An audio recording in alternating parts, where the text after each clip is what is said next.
Hello, my name is Mitya, and you're watching a quick video recap of our most recent blog tutorial, in which we will demonstrate how to process your kick drum with a multiband transient shaper.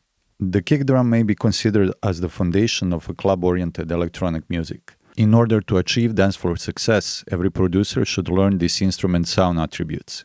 We now have a plethora of effects for processing the kick drum and other drum elements, but in the following tutorial, I will show you how to use a multiband transient shaper for that purpose. Let's take a look at SoundBridge project in front of us and hear the full mix with unprocessed kick drum.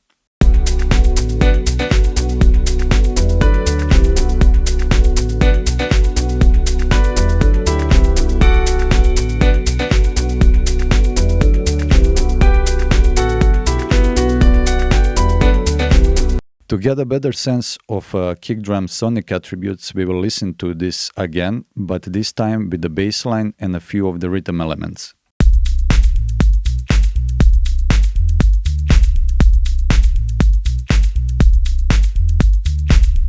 The kick drum, as heard in the audio example above, is perhaps too prominent and has a lot of punch in the mid and high frequency spectrum. To resolve this, we will use a multiband transient shaper.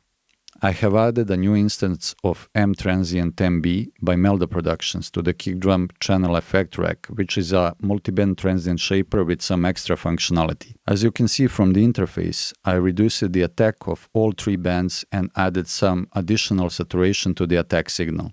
By comparing the kick drum before and after processing, we can now hear the significant difference.